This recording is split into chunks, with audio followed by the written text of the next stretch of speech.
The small survey ship Stellar Whisper drifted silently through the void, its sleek hull reflecting the distant starlight as it approached the uncharted solar system. This region of space had been overlooked for centuries, deemed unimportant by the Galactic Council's exploration committees. Captain Vorn stood on the bridge, his tall, slender frame tense with anticipation as the ship's sensors began their routine scan of the system's planets. "Captain, you should see this," Science Officer Trell called out, her four-fingered hand gesturing at the display. "The readings from the third planet are unusual."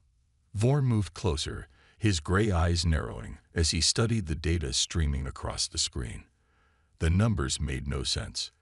The gravity was crushing by galactic standards.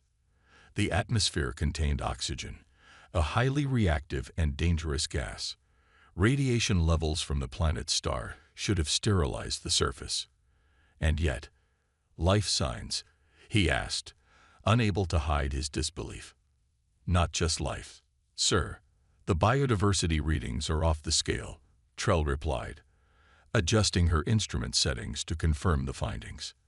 "If these readings are correct, this planet hosts millions of distinct species. That's impossible under these conditions." The bridge crew gathered around the main display as Trell projected a holographic image of the blue-green world. White clouds swirled across its surface, and vast oceans separated landmasses teeming with life signatures. "Could it be an error in our equipment?" asked Navigator Pell, his voice hushed. Trell shook her head firmly. "I've run 3 separate diagnostics. The readings are accurate. We should follow standard protocol for potential Deathworlds," Security Chief Marn suggested, her hand resting on the weapon at her hip. "Document from orbit and move on." Captain Vorn remained silent, staring at the planet with growing fascination. In all his years of exploration, he had never encountered anything like this. The Council would want more information. "We'll send down probes," he decided finally. "Remote observation only."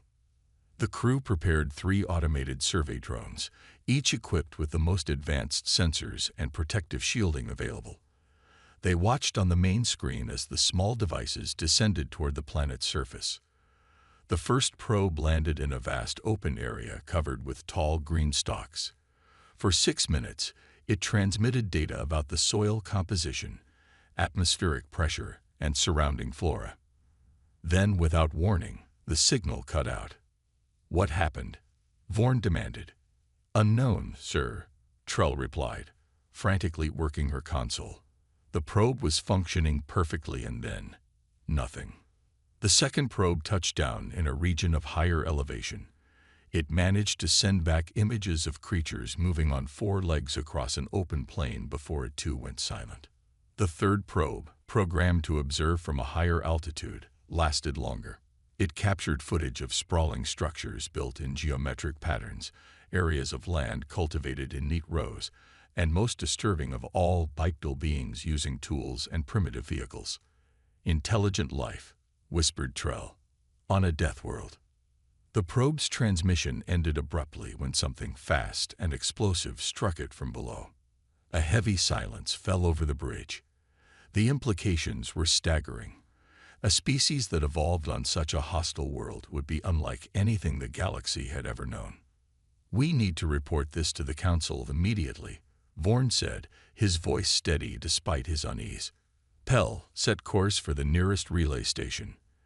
As the Stellar Whisper pulled away from the blue planet, none of the crew realized they had just changed the course of galactic history forever. The Grand Chamber of the Galactic Council buzzed with nervous energy. Hundreds of representatives from across the known galaxy had gathered, their diverse forms filling the tiered seating that surrounded the central projection area. The emergency session had been called with minimal explanation, only that a discovery of utmost significance demanded immediate attention.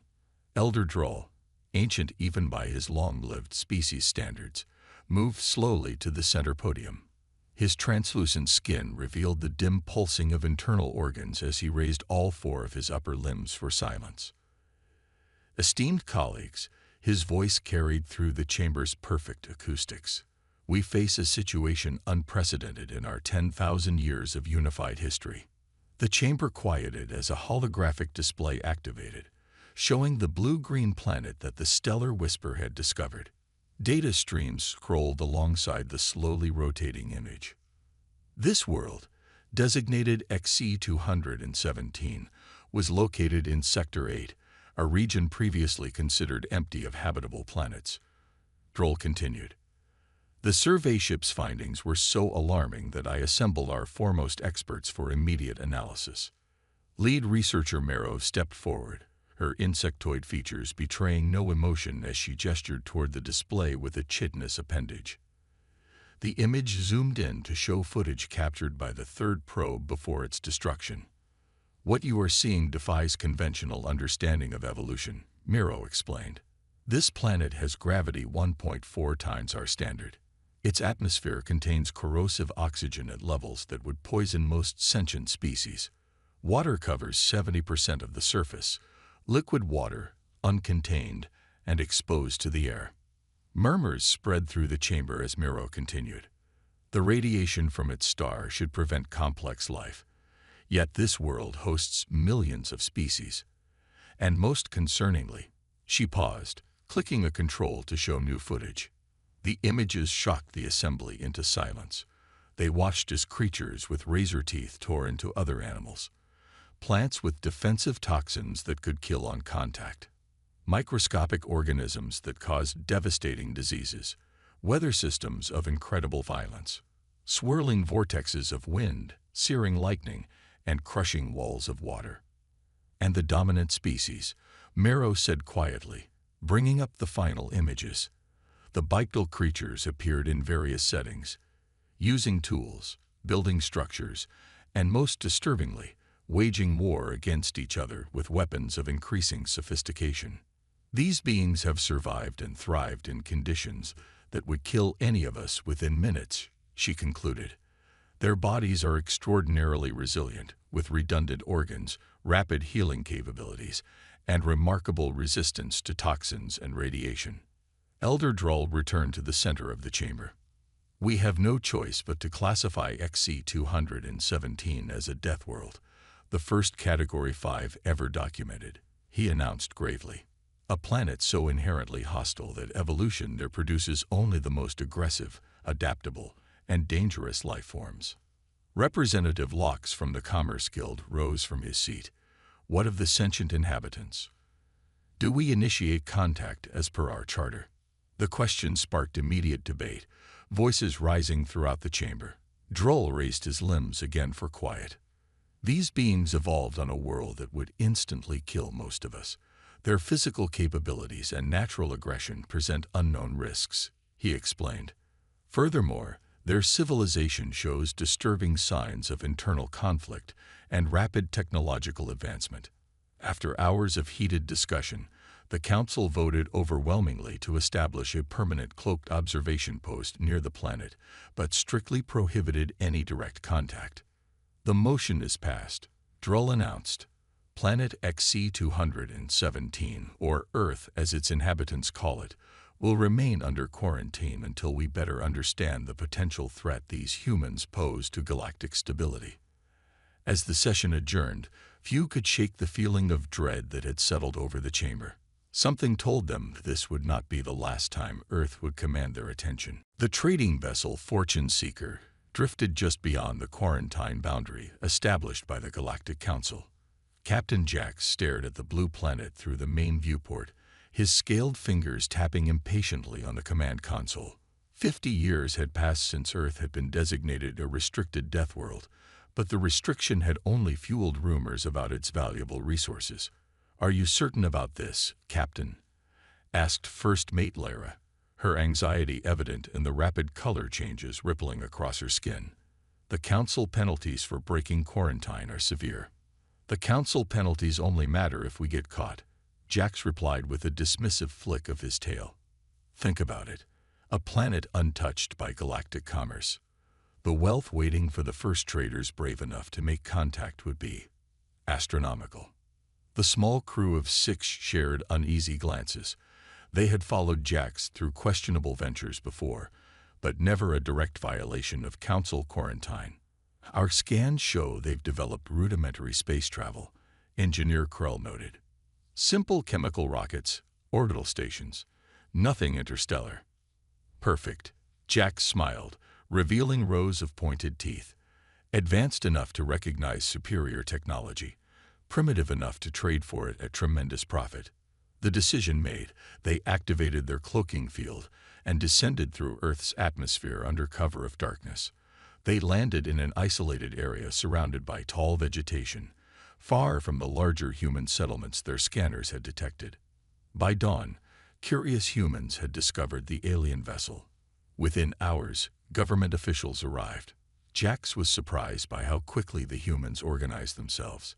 He had expected fear, perhaps worship. Instead, he found calculated interest and careful diplomacy. The humans designated a representative named Miller, who approached trade discussions with unexpected sophistication. When Jax demonstrated a simple energy cell, offering to trade several for Earth minerals, Miller asked pointed questions about its composition and function that revealed a deeper understanding of physics than expected. These creatures learned too quickly, Lyra whispered to Jax after their third meeting. There's something unnatural about their adaptability. Jax ignored her concerns. The humans had offered rare metals in quantities that would make them wealthy beyond imagination. All they needed to do was complete the exchange and depart before the observation post noticed their presence. On the fifth day, Miller arrived with a new request. We would like to send 2 of our scientists to tour your vessel. In exchange, we offer these additional platinum deposits. The quantity was too tempting to refuse. Jax agreed, but instructed his crew to secure all advanced technology beyond the basic systems they had already revealed. It was a fatal mistake. The 2 human scientists moved through the ship with intense focus, asking questions that seemed simple but probed critical systems. When they reached the engine room, one scientist suddenly produced a hidden device that emitted a high-frequency pulse, temporarily disabling the alien crew's neural implants. Alarms blared as more humans swarmed the vessel, their primitive but effective weapons overwhelming the disoriented crew.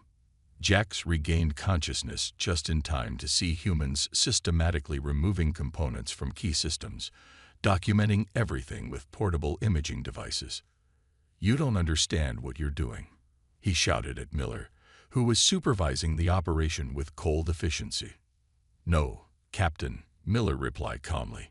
"You didn't understand what you were doing when you came here." Jax managed to activate the emergency protocols, sealing critical sections of the ship. As security countermeasures engaged, most humans retreated with their stolen technology. The Fortune Seeker's damaged systems attempted an emergency launch, but the ship barely cleared the ground before losing power and crashing into the dense forest. In the burning wreckage, a mortally wounded Jax activated the distress beacon. His final conscious thought was realizing why the Galactic Council had quarantined this world. 3 months later, in hidden facilities across Earth, human scientists began successfully reverse engineering alien technology that would have taken them centuries to develop independently. The quarantine had been breached. The nightmare had begun. The observation post Silent Watcher orbited at the edge of Earth's solar system, its advanced cloaking technology making it invisible to human detection. Commander Lenz reviewed the monitoring data with growing concern. For 20 Earth years, since the Fortune Seeker incident, strange atmospheric anomalies had been detected. Energy signatures that shouldn't exist. Manufacturing emissions that suggested technological advancement far beyond expected timelines. "It's probably nothing," said analyst Prell, scrolling through the latest reports. "Their development is accelerating, but still within acceptable parameters for a pre-interstellar civilization." "I'm not convinced," Lenz replied, her brow furrowed. "The last 3 probes we sent for closer observation all malfunctioned near their larger military installations. That can't be coincidence." The Council had dismissed Lenz's concerns as paranoia. After all, developing faster than light travel typically took species thousands of years after discovering basic spaceflight. The humans had only reached their moon. The warning alarm shattered the quiet routine of the observation post. All screens flashed red as the sensors detected a massive energy surge from Earth. "What is that?" Lenz demanded, rushing to the main console. "Unknown, Commander," the technician replied, his hands moving frantically across the controls. "It's some kind of spatial distortion forming near their planet." They watched in stunned silence as a swirling vortex appeared in space. It stabilized into a perfect circle of shimmering energy. An artificial wormhole, a technology only the most advanced council races had mastered. "Impossible," whispered Prell. Before anyone could react further, 5 sleek vessels emerged from the wormhole. Their design was unlike anything in the Galactic database, with smooth lines and a predatory appearance that somehow reflected their Deathworld origins. "Send emergency alert to the Council now," Lenz ordered. "All data streams, maximum priority." The human ships moved with surprising grace, forming a perfect formation before accelerating away from Earth. They didn't head toward the observation post. Instead, they opened another wormhole and vanished. 3 days later, at the Galactic Council's primary trading hub in the Centauri system, normal operations were interrupted when 5 unknown vessels suddenly appeared in the busy space lanes. Traffic controllers frantically issued collision warnings as the strange ships smoothly navigated the chaos, coming to a perfect stop at the visitors' docking array. Inside the Council reception chamber, representatives from 17 species debated how to respond to this unprecedented arrival. Security forces surrounded the docking bay, weapons ready. When the airlock opened, the gathered officials fell silent. A single human walked out, wearing a simple dark uniform adorned only with a small emblem of Earth. Ambassador Gray was of average height for his species, but to the assembled aliens, he seemed imposingly solid, his movements efficient and controlled in the lower gravity. "Greetings," he said in perfect standard Galactic, a language that should have been unknown to him. "I bring regards from the United Earth government. We request formal recognition and admission to the Galactic community." The chamber erupted in shocked discussions. The Council Elder Meeson approached cautiously. How did you develop wormhole technology?" he asked, mandibles clicking nervously. "Your species only achieved basic spaceflight recently." Ambassador Gray smiled slightly. "We've been aware of your observation post for 15 years. We've been aware of the wider galactic community since the unfortunate incident with the Fortune Seeker. Earth adapts quickly when necessary." The implications stunned the Council representatives. No quarantine species had ever developed interstellar capabilities independently, much less appeared unannounced at the heart of galactic civilization. After hours of heated debate, the Council reached a reluctant decision. Humans would be granted probationary status and limited access to Council space, not because they were welcomed, but because no one knew what else to do with a species that had shattered every developmental model in galactic history. As Ambassador Gray transmitted the news back to Earth, military advisors were already warning the Council, "Underestimate these Deathworlders at your peril." The diplomatic station, Harmony, orbited the neutral world of Pax, serving as the meeting point for newly admitted species to the Galactic Council. Ambassador Gray and his small human delegation had been assigned quarters in the Earth Wing, specially modified to accommodate their unique biological requirements. Higher gravity generators hummed beneath the floors. Air scrubbers added the nitrogen-oxygen mix they needed to breathe. Temperature controls maintained what other species considered an uncomfortably cold environment. Council Representative Thela watched the humans from across the dining hall, her luminous eyes narrowing with a mixture of fascination and unease. Despite 6 months of diplomatic exchange, many council members still found the Deathworlders disturbing. "They eat actual animal tissue," whispered her aide, observing the humans consuming their specially prepared meals. "Not synthesized proteins, real dead creatures. A product of their evolution," Thela replied quietly. "Remember the briefing. Their world forced them to become omnivores." The human diplomatic team had proven surprisingly adept at interstellar politics. They listened more than they spoke, formed alliances with moderate council factions, and avoided the provocations of species who openly feared their presence. Their physical differences, however, couldn't be diplomatically negotiated away. During a cultural exchange demonstration, a human male named Rivera had casually lifted a ceremonial stone gift that would have required mechanical assistance for most species. When asked about their remarkable strength, the humans downplayed it as simply a result of evolving in higher gravity. "They're hiding something," Security Chief Barlock insisted during the private council session that evening. "Their physiological capabilities exceed even our models for Deathworld adaptations." Before the debate could continue, emergency alarms blared throughout the station. The main power grid had failed in Section 12, and life support systems were shutting down. "Evacuate all personnel," ordered Station Commander Frill. "Seal the affected sections." Council members rushed toward the emergency shuttles as the station's artificial gravity fluctuated. In the chaos, few noticed Ambassador Gray gathering his human team. "What's happening?" asked junior diplomat Vessa, her translucent tentacles coiling in distress as she struggled toward the evacuation point. "Hull breach in the lower levels," someone shouted. "Atmosphere venting into space." Thela felt the crushing pressure as emergency doors began closing throughout the station. She wouldn't reach the shuttles in time.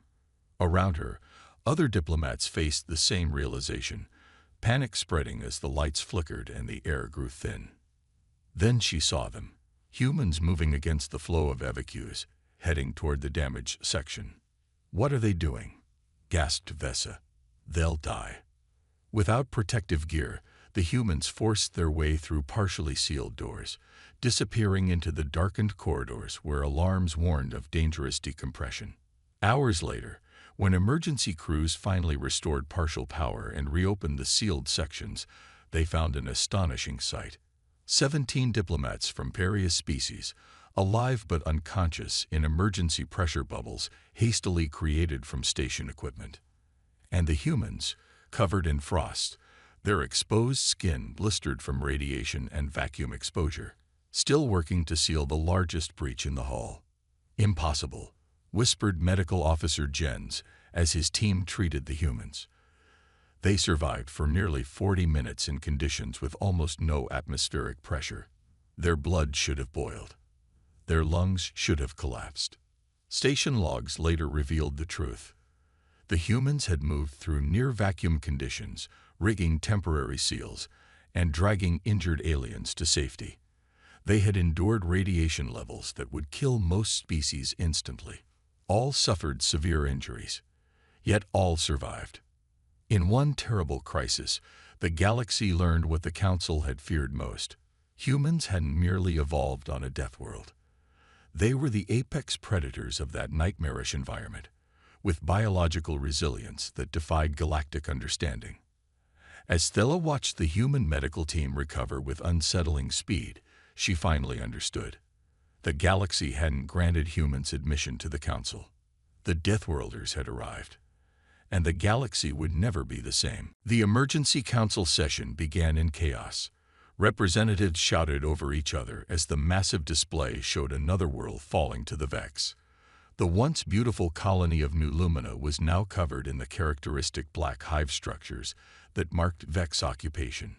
3 major worlds lost in 2 months, announced High Commander Toril, his usually immaculate uniform now wrinkled from days without rest.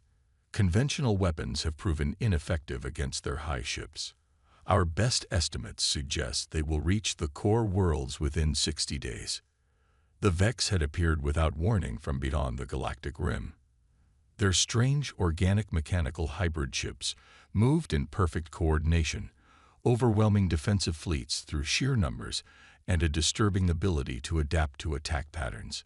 More terrifying were the Vex themselves, insectoid creatures that operated as a single mind, spreading across conquered worlds like a virus. The Mendari defense fleet was completely destroyed," continued Toril, showing footage of massive hide ships absorbing energy weapons and growing stronger. "They've somehow developed immunity to our standard plasma cannons." Elder Nissa, the Council's most respected voice, rose slowly from her seat. The ancient being rarely spoke, but when she did, all listened. "We have one option that remains unexplored," she said, her voice barely above a whisper yet carrying throughout the chamber. "We must request human military assistance." Stunned silence followed. In the 5 years since humans had joined the Galactic community, most species had maintained a cautious distance from the Deathworlders, despite their heroics at Harmony Station. "Their military capabilities are untested in large-scale conflict," objected Representative Krell. "Precisely why the Vex might not have adapted to their methods," countered Nissa. After hours of debate, a formal request was sent to Earth. The response came within a day. Admiral Stone would lead the newly formed human expeditionary force to the front lines. The Council watched with trepidation as human warships arrived at the staging area. Unlike the elegant designs of other species, human vessels were angular, bristling with weapons, and painted in dark colors that seemed to swallow light. They looked like predators. "This is our battle plan," Admiral Stone explained during the Joint Command briefing. The tall, weathered human stood before alien military leaders, pointing to a holographic display of Vex territory. "We don't try to hold the line. We take the fight directly to their core worlds." "Impossible," sputtered Commander Vex. "The environmental conditions on Vex-controlled planets are lethal. Toxic atmosphere, extreme radiation, biological contaminants." "Sounds like a typical Tuesday on Earth," interrupted Stone with a grim smile. "My soldiers are already vaccinated against the biological agents you've identified. The radiation and atmosphere are manageable."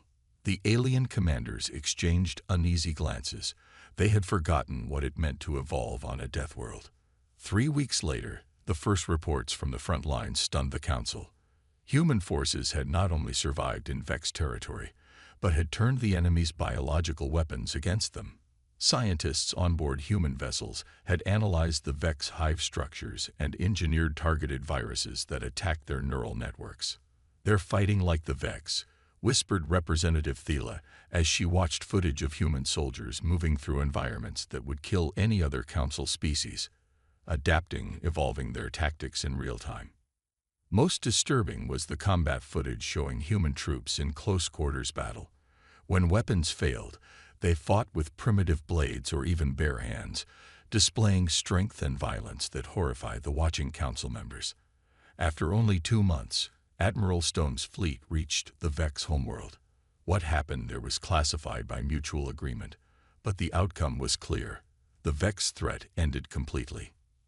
As the human fleet returned victorious, the Council faced an uncomfortable truth. They had feared the humans might be dangerous. They now realized that the galaxy's salvation had come from its most terrifying species. The Council quietly upgraded Earth's classification from Deathworld to something new: Apex Threat World. The humans were not to be informed. The Grand Council chamber looked different now. Where once the circular tiers had arranged all species equally, a new section stood prominent: the Earth Alliance block, with its distinctive blue-green banners and stronger gravity supports. 10 years after the Vex War, the political landscape of the galaxy had transformed completely. Elder Nissa walked slowly through the garden terrace overlooking the vast spaceport of Central Station. Beside her moved the human Ambassador Reed, who had replaced Gray after his return to Earth to serve in their government. "Your colonies have expanded rapidly," Nissa observed, watching a massive human transport ship dock in the distance. 27 worlds in a decade is unprecedented." Reed nodded, his weathered face solemn. "Environments that challenge other species feel like home to us. The radiation belt of Titan's Reach, the high-pressure atmosphere of New Montana. These are mild compared to places on Earth." Nissa's 4 eyes blinked in sequence, her species equivalent of a contemplative sigh. "The Council meets tomorrow to vote on your proposal for the Joint Defense Initiative. Many are concerned about placing human commanders in charge of mixed-species battle groups." Reed finished for her. He stopped walking and turned to face the ancient alien directly. "The Vex weren't the only threat out there. We both know this." Below them, on the main concourse, A group of young Mendari approached a human military officer with tentative gestures of respect. Since humans had saved their homeworld from the Vex, the Mendari had become Earth's most loyal allies. Similar scenes played out across the station, some species drawing closer to humans while others maintained a deliberate distance. "The galaxy is dividing," Nissa said quietly. "Those who embrace your protection and those who fear it." In the decades since the war, humans had shared some technologies while keeping others secret. They had established trade agreements heavily favoring their allies. Their military vessels now patrolled trade routes once secured by Council forces, not through conquest, but through the subtle power of being essential and terrifying. "The Council has created a new classification," Nissa continued, her voice dropping further. "I should not tell you this, but I believe in honesty between friends. You are now categorized as a guardian species, evolved in conditions so extreme that you possess both unprecedented capacity for violence and, surprisingly, compassion." Reed's expression remained neutral, though a slight smile touched his eyes. "We've known about the classification for some time, Elder. Our intelligence network is quite thorough." This revelation didn't surprise Nissa. Humans had consistently shown abilities beyond Council predictions. "Tomorrow's vote will pass," she said after a moment. "Not because the Council wants it to, but because we have no choice. The Vex were but the first test of our galaxy's defenses, and we failed until you arrived." As night fell over Central Station, lights from thousands of ships created a false constellation. In offices throughout the diplomatic quarter, deals were made, alliances formed, and futures planned, all now revolving around human involvement. In a secure conference room, Admiral Stone, now gray-haired but no less commanding, addressed the human military leadership via quantum transmission from Earth. "Our position is stronger than anticipated at this stage," he reported. "The Guardian Species classification gives us legal authority to establish bases in previously restricted zones. Mineral rights on 42 worlds have been secured. The Mendari have offered their entire outer rim for colonization." President Wells nodded from Earth. "And the resistance bloc?" "Diminishing," Stone replied. "Their economies can't function without access to our shipping lanes." As the humans continued their strategic discussion, across the station the various species of the galaxy debated what the future held. Some saw humans as saviors, powerful protectors in a dangerous universe. Others whispered that the galaxy had traded one threat for another, perhaps more dangerous for its subtlety. Only one thing remained beyond debate. Every major power shift, every political crisis, every military development now had a single point of origin: Earth, the Deathworld that had given birth to the most formidable species the galaxy had ever known. The nightmare and the salvation had become one and the same.